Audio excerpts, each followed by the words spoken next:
The Extraordinary Phenomenon Investigations Council presents Epic Voyages. Come join us as we enter and experience the great mysteries of the world with tonight's host, Kevin Cook.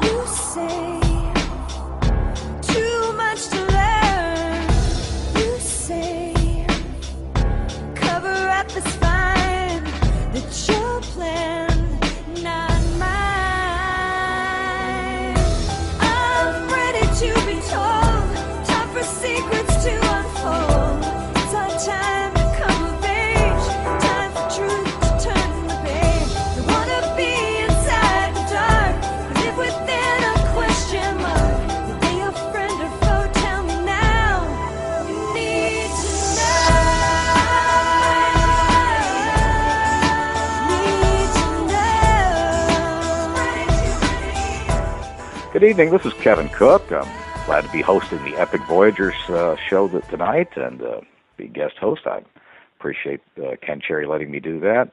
Now, Epic Voyagers is a very interesting little group. You might look it up on the internet, and they've got all kinds of excellent speakers. They do investigations. It's really quite a well-versified group. They all areas of the paranormal, not just UFOs, but ghosts. It's just chock full of a lot of interesting information. They're growing in many different states, so look into them. It's Epic Voyagers on the internet. Google search them. Now, tonight we've got a few news items before we get to our excellent guest, Lura Ketchledge. Something just came up. It's a few years old, but it just started recycling. I guess somebody spilled the beans. But CIA Director Mike Hayden, who was the Bush CIA Director, the outgoing one, actually beat up his deputy David Shedd in front of Obama when he was president-elect in December of 2008, and he did that to show how we were humanely treating the prisoners in Iraq. So this was different, basically slapped him around, threw him up against the wall. But I know this is a little late information, but it just was released, and it does kind of humorous situationally. And now, we've talked a lot about the NDEA Act, the National Defense Authorization Act. As you might remember, a couple of weeks ago, we mentioned the federal judge, Catherine Forrest, basically voided several parts of the NDAA Act as far as the detention of, quote, terror suspects, end quote, that is for indefinite periods. The administration asked her to recant on that, and she said no this week. So that's been a back and forth situation. And, this has been a source of a lot of concern on people's parts. I mean, after all, the idea of American citizens being declared terror suspects for, sneezing somewhere or any other arbitrary reason, and then actually having their citizenship stripped is, pretty extreme stuff. So I'm glad that this act has gone under judicial review. Now, this isn't the last word on it, I'm sure, but at least I can really appreciate Judge Forrest's efforts. Now, the European Union has grudgingly allowed for a $125 billion bailout of Spanish banks. I'm sure you've heard some of this on the regular news, but Spanish banks are in significant trouble, principally Bankia, their largest bank group. And Spain has something on the order of 25% unemployment. Youth unemployment ranges as high as 50%. And what has happened is Germany has had to step in and fill the void economically where a lot of these other countries are deficient, and the Germans are starting to grumble about that, understandably. But so far, so good as far as keeping them propped up. Now, Spain is a major country. Of course, we've been hearing about Greece for quite some time, but Spain is a significant country, 50 million people, and very big economically compared to Greece. So hopefully they can keep their act together, because this will have after effects here. It isn't like we're shielded from the effects of European Union default. So anyhow, that's the latest. And on a negative note, Syria is pounding the dissidents.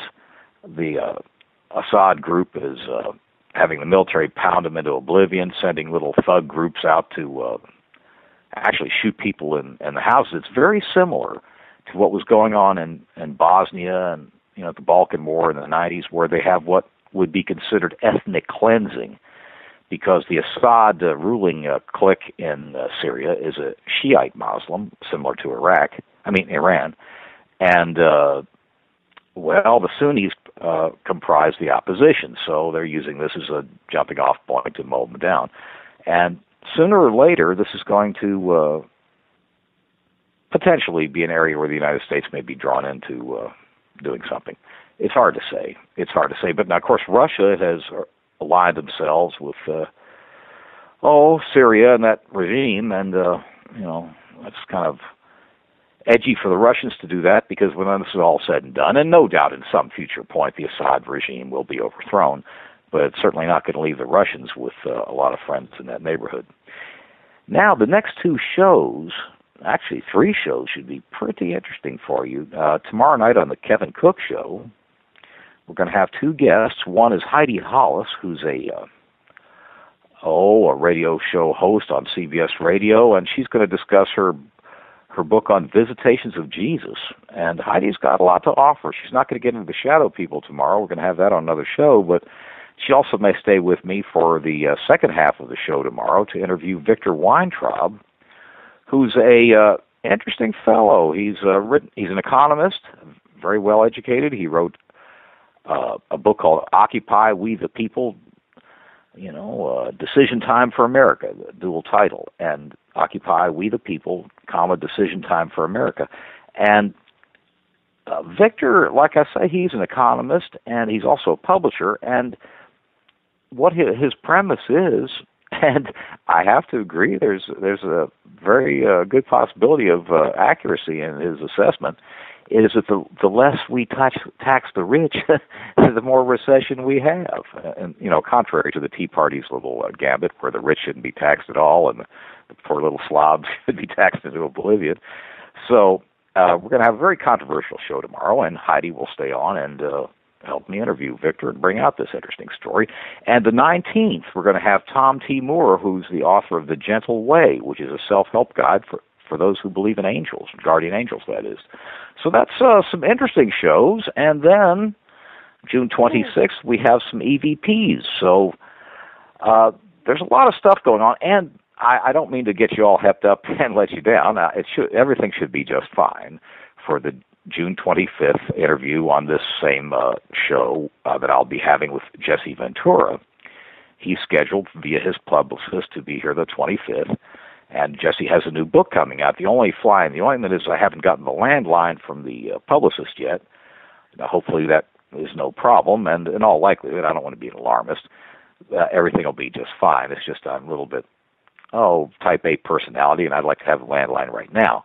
But it's possible that Jesse doesn't know where he's going to be on June 25th yet, and that's probably the fly in the ointment. Anyhow, in all likelihood, for all that being said, I'm pretty sure we're going to have Jesse Ventura on with us and a lot of conspiratorial information on the Epic Voyager show on Monday, June 25th. Now, tonight, we have Lura Ketchledge on. She's a radio host, screenwriter, movie producer, paranormal novelist. She writes for the UFO Digest, Paranormal America. I mean, she's just done a lot of things. Lura, how are you? You're there, are you not? Yes, and I want to thank you for having me on your show tonight. Oh, I'm glad to have you. You certainly wear a lot of different hats. My goodness, you just got back from Hollywood, didn't you? Yes, I did. Saturday night, I came back. I had we just taped My Ghost Story. It was my second appearance on the show. Wow, that's pretty good. That's so.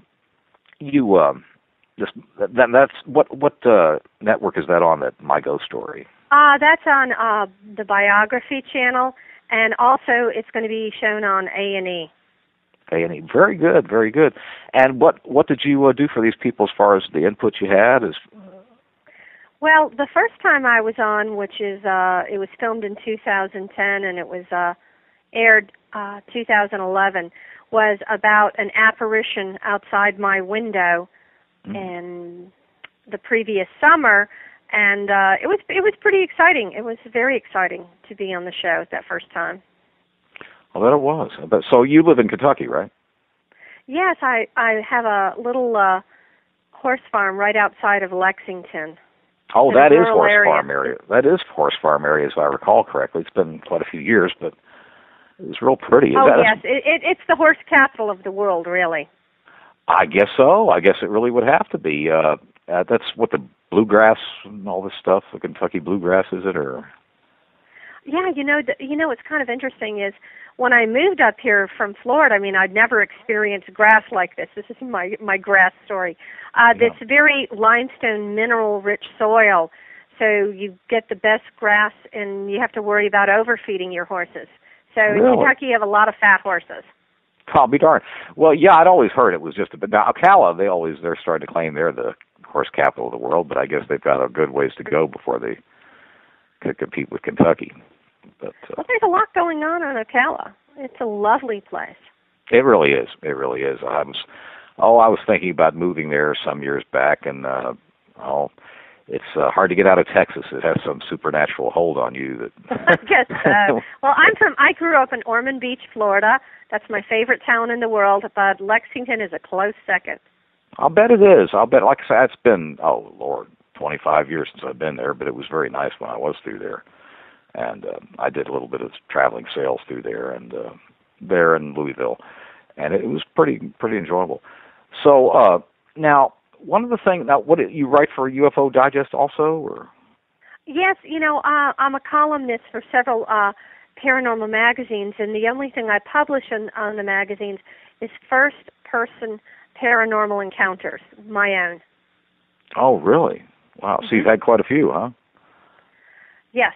Yeah, I sure have, and there's quite a few colorful stories I can tell you. Well, we need them. We sure need those colorful stories.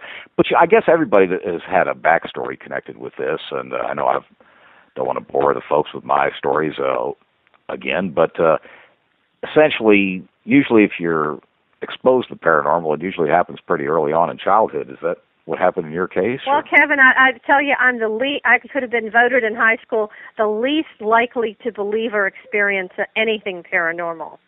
It just wasn't my cup of tea. But things changed when I was 19. Would you like to hear about that? Sure.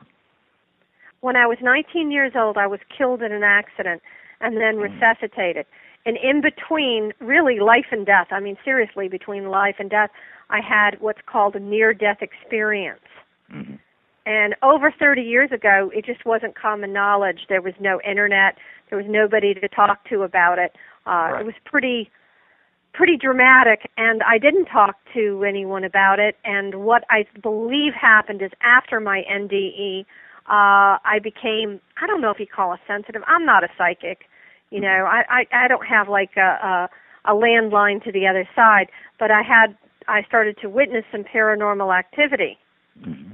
And I thought I was going crazy, so I went to a shrink and I laid down on the couch and I told her I was having a schizophrenic break. Yeah. And I was convinced I had a brain tumor. I didn't take it well. The second time I saw a ghost, I got up and screamed, running through the house like a mental patient. And I was shaking like when you take your dog to the vet afterwards. I didn't take it well. But after getting to know this shrink and she got to know me, she just said, I really believe you had a near-death experience. She recommended that I read some Robert Monroe books from the Monroe Institute, and it really helped me a lot. And that's kind of where I left it. I didn't talk about this for 30 years to anybody except a few family members. Right.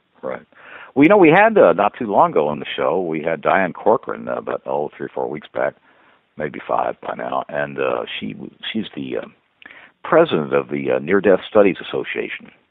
And she talked about those. She was an Army nurse who, in the Vietnam era, she's actually a colonel, and she just got exposed to a lot of things like that at the time. And, it really, I had my first exposure to the near-death experience situation just in hearing about it. I never had one, but was Ray Moody's book came out in the 70s.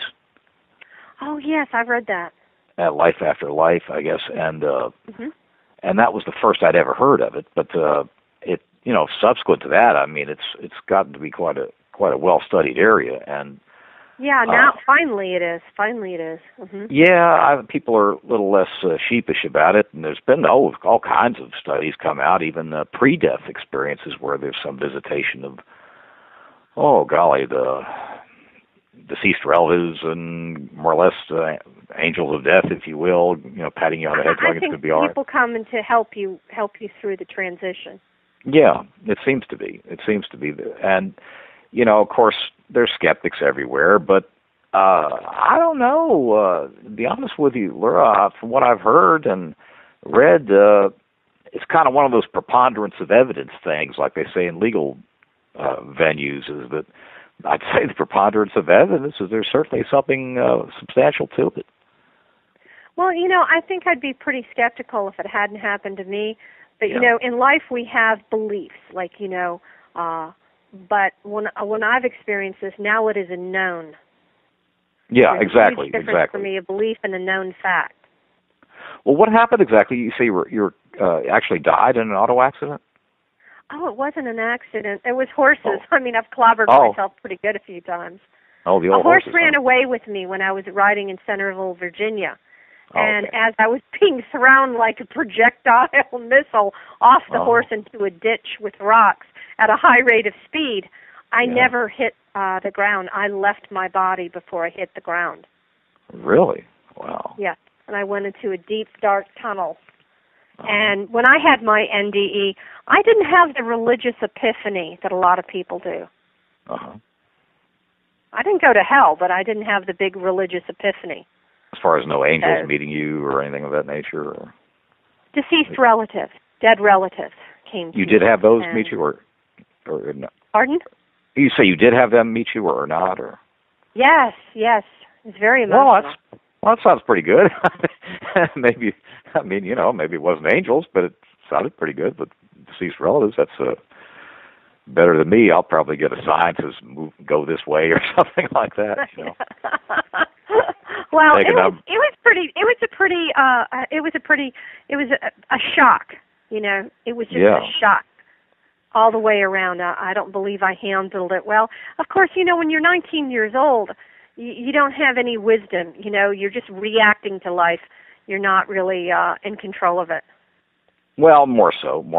Now, when you met these relatives, what did they say? Go back or? Well, I was taken on this really long trip. Like, it was more than a past life review. It was much more. And then I went to this place that is like a preface before physical reality, and I was talking to my grandfather, and the place was all mauve, like this beautiful color in the background. And, as I was talking to him, all these great lessons or knowledge or information or an experience that I just had, I felt it like being taken away from me. Oh. And I had to go back, and I didn't take it well. I was pretty emotional, distraught, fought it tooth and nail, and, then I was back in my body, and I'd been resuscitated somehow by the riders that, these two guys were riding behind me, and they got off their horses and kind of rescued me, and I wish they hadn't. Yeah. Some part of me just was pretty ticked off. But, I just had a really tough transition to come back into physical reality, and that lasted about 11 hours. In fact, when my mother was trying to take me home from the hospital, I started to get out of the car in the middle of a busy intersection because I had to go somewhere. Really? Where would you be wanting to go at the time? I guess I wanted to go back. Oh, okay, back to the place where your grandfather was. I mean, I wasn't suicidal, but I had a real rough transition getting back into physical reality. Yeah, well, I guess once you get exposed to that, I've mentioned on other shows, oh golly, it wasn't as consequential as your experience, but I had a dream where I ran across Frank Sinatra, and he said, "Oh, you got to go back, Kevin." I said, "No, I don't want to go back." This kind of thing, back and forth. But it had a very vivid quality, and I can't say that it was of the same.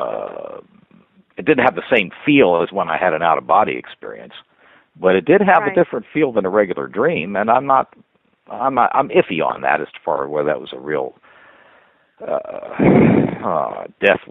pre-death experience, but I still, at the time, didn't really want to go back, no. And when I had the out-of-body experience, I didn't really want to go back because there was a tremendous, I guess you felt the same, but it seemed like there's a tremendous feeling of relief and freedom, and it's like a couple of cinder blocks were off your shoulders in that state. Yeah, yeah. Now, when I was 12 years old, and you're going to laugh, another horse clobbered me. Oh, a horse ran off with me, and I'm actually a good rider. You know, this sounds Yeah. terrible. She lives on a horse farm. She owns horses, and she keeps getting killed. Oh, yeah. It ran off with me when I was 12. I was at a stable, and I shouldn't have been on that horse. Horse ran up to the highway, and you know that tar and stuff, and Yeah. he was going at a high rate of speed. The horse flipped up in the air and landed on top of me and crushed all the bones in my leg. It was pretty great. Wow. Compound fractures, but just before the horse clobbered me, I left my body and I was watching like a spectator, and I could even see the little, I've got curly hair, the little swirls in my hair and the back of the horse and all that, and somehow that felt natural. I was watching myself have the accident, and unfortunately I went back into my body and felt every bit of the pain. But at the last moment, I put my arms out so my face wouldn't hit the pavement, and that probably saved me from breaking my neck. Well, yeah, that's good you did. But, well, you know, in the out-of-body experience I had, I turned around and saw myself and my wife laying on the bed, you know, and the bedclothes, and real distinctive. And I will have to say, I hope that's a harbinger of things to come, because, boy, it felt like just, oh, man, I'm out of this, you know, drudgery of this human existence, and you just felt very free. I guess similarly, you felt very free and like that. Let me pose a question. So you're saying you're astral projected? Yes, yeah. Cool. What happened was it was really, it wasn't that eventful because I stayed in the same room, but I woke up and I saw myself and Susan on the bed, and you know, there was light trickling in from the hallway because I left the bathroom light on and the townhouse, and I could, you know, it was different than the mishmashy kind of senses in a dream, similar probably what you had, is that I could see very clearly that Sue was intertwined with me, and you could see all the little nuances of whose arm was thrown over here and all that, and you could tell the texture of the light in the room. It wasn't like a dream. It wasn't like a dream where everything's just some kind of mishmashy nothing. And it very distinct, and I thought, well, gee, this is great. This is astral projection. I know what this is because I'd read about it. And you didn't panic? Later. At first, what I did was I thought, well, you know, I'll go visit my brother Doug in California. We were in Atlanta at the time, and so, you know, this sounded like a great idea. And I started rising up. I said, oh, nuts to Doug. I can see him anytime. I'm going to go to heaven. And then I thought, whoa, hold up. As I started like really rising quickly towards the ceiling of the room, wherever that was going to take me. Sure. And then I got cold feet. It was like, no, wait a minute, I might not get back from that trip.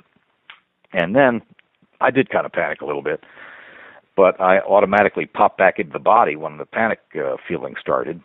And, sure. I think that's human nature. And I told Sue about it. She said, oh, yeah, that's great. But it was a very vivid experience. I remember to this day, all these many years later. And it was a very, very strong sensation. I think that memory's imprinted in you. Oh, it was. It really was. And, you know, and I was in my 20s. I really, you know, sturdy, healthy guy. There's no reason not to particularly not want to come back, but it was just a tremendous euphoric feeling of having left, you know, it's like leaving 10, you know, 50-pound lead weights behind. It was really great. And I'll never forget that feeling, no, after all these years I haven't. Oh, that's very cool. It was. Now, the Frank Sinatra dream, I don't know about that. That was, that might have been, but see, I would assign that to just a dream, but there was another little side kicker, and being an old paranormal researcher, you'd probably like this, is what happened was, okay, I had the dream, and it had a different quality. You know, I've always liked Frank Sinatra growing up, and, you know, I grew up near Jersey and all that stuff, and, you know, parents always played Frank Sinatra songs. It was just, you know, it was a big deal back in the 70s and thereon, and earlier than that, of course, before my time. But what I'm saying is, I found myself in a sunken 1950s living room in seemed like a 1950s style sunken living room, like used to be on the Dick Van Dyke Show, kind of. And and what happened was Frank Sinatra was there, and what was her name? Anne Francis. I was always crazy about Anne Francis when I was a child. I had one of my earliest crushes. And Dean Martin was playing the piano in the living room. And at any rate, the conversation with Frank was pretty much all about, you have to go back, and I didn't want to. And he says, you got to go back, kid, and all this kind of stuff. And I'll be here in Annville when you get back, and all this kind of stuff. And I don't want to go back, Frank. At any rate, all this back and forth.